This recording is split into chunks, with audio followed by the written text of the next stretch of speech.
নমস্কার বন্ধুরা, আশা করি আপনারা সকলে ভালো আছেন। কাকলি কিচেনে সকলকে স্বাগত। আজকে বানিয়েছি কাঁঠালের বীজ দিয়ে সন্দেশ।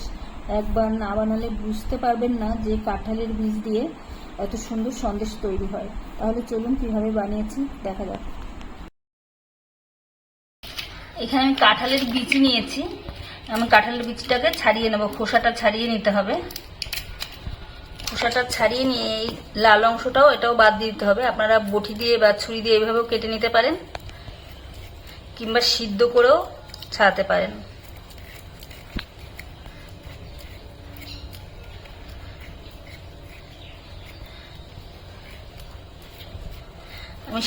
আমি সিদ্ধ করেই ছাড়াবো, এটা দেখানোর জন্য দেখালাম। এইভাবেও ছাড়িয়ে নিতে পারেন, যেটা আপনাদের কাছে সুবিধা মনে হয়। খোসাগুলো প্রথমে আমি ছাড়িয়ে নিচ্ছি এইভাবে, তারপর আমি সিদ্ধ করে তারপর খোসাগুলো ছাড়িয়ে নেব। কাঁঠালের বীজগুলো প্রেসারে দিয়ে 3টে সিটি দিয়ে নিয়েছি। এখন এই খোসাগুলো আমি ছাড়িয়ে নেব।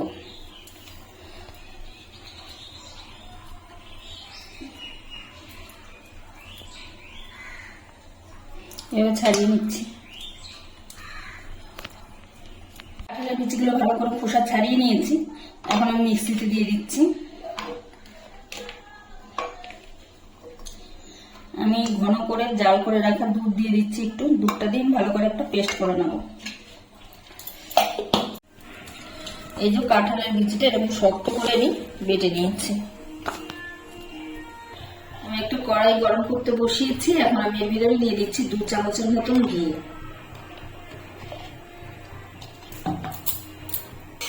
ঘিটা গরম হয়ে গেলে আমি এর ভিতরে দিয়ে দিচ্ছি কাঁঠালের বিচি বাটাটা।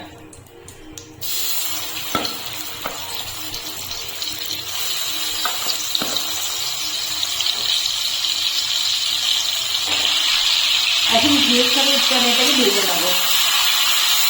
ভেজে নিতে ওই নাড়িয়ে নেবো, ঘিয়ের সঙ্গে মিশিয়ে দিতে হবে। এর ভিতরে আমি 3টে ছোট এলাচ দিয়ে দিলাম। এলাচটা দিয়ে ভালো করে ভেজে নিতে হবে।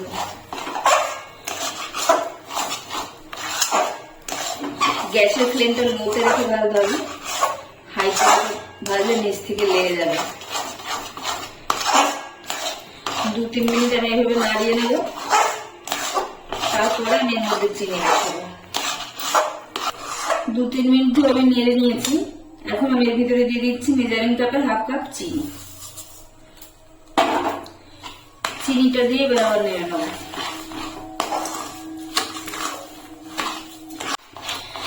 চিনিটা গলে গেলে মিশ্রণটা একটু নরম হয়ে যাবে। নরম হয়ে গেলে তারপর আমি এর ভিতরে দিয়ে দিচ্ছি মেজারিং কাপের 1/2 কাপ গুঁড়ো দুধ। দুধটা দিয়ে ভালো করে মিশিয়ে নেব।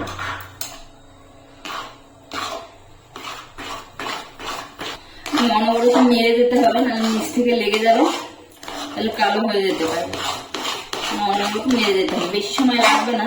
5-7 মিনিটের মধ্যে এটা শক্ত হয়ে যাবে।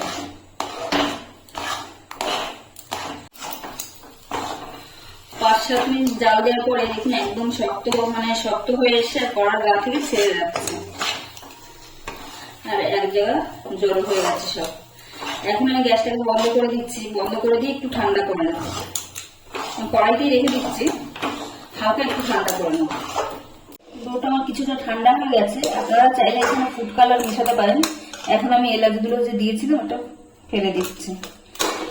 ফুড কালার মেশাতে পারেন, কিন্তু আমি ফুড কালার মেশালাম না, এরকমই রেখে দিলাম। আমি অর্ধেকটা নিয়ে নিচ্ছি। আর আপনাদের কাছে যদি ছাঁচ থাকে তাহলে ছাঁচও করতে পারেন, আর যে যেরকম খুশি ডিজাইনও করতে পারেন। আমি অর্ধেকটা আমি থালায় দিয়ে দিচ্ছি, বরফির মতন করে নেবো, আর অর্ধেকটা আমি ছাঁচ দিয়ে করবো।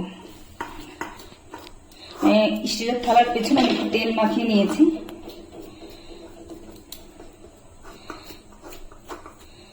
এখন আমি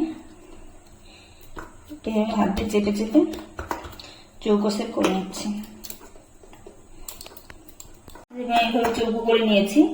এখন এটাকে রেস্টে রেখে দিতে হবে, ঠান্ডা করে নিতে হবে। একটা ফ্রিজে রাখতে পারেন, বা নর্মাল এরকম রেখে দিলেও সেট হয়ে যাবে। আমি এখন এটাকে আধ ঘন্টার জন্য এভাবে রেখে দিচ্ছি। আর যে অর্ধেকটা ছিল ওটা নিয়ে নিয়েছি। এই যে আমি একটু কাঠের ছাঁচ নিয়েছি, আমি একটু তেল মাখিয়ে নিয়েছি। এখন অল্প করে একটু ডো নেব। ডো নিয়ে আমি এই ছাঁচের ভিতরে দিয়ে দিচ্ছি।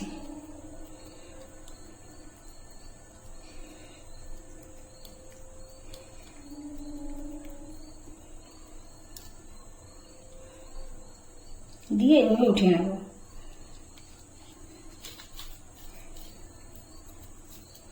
আপনাদের কাছে ছাদ না থাকলে এভাবেই করে নেবেন, সন্দেশের মতন করে।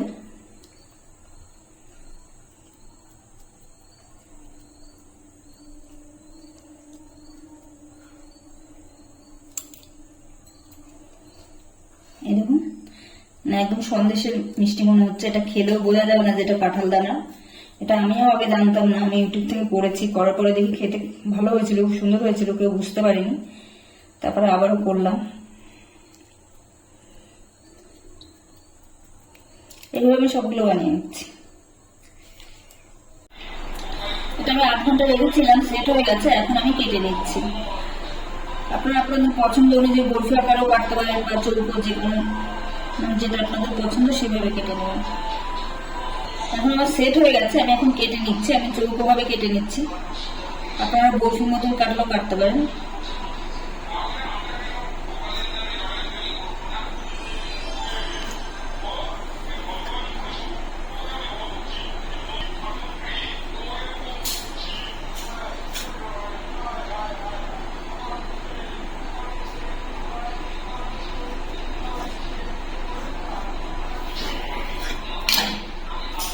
এই দেখুন, আমি একটা সন্দেশ ভেঙে দেখাচ্ছি। এই দেখুন, খুব সুন্দর হয়েছে সন্দেশটা।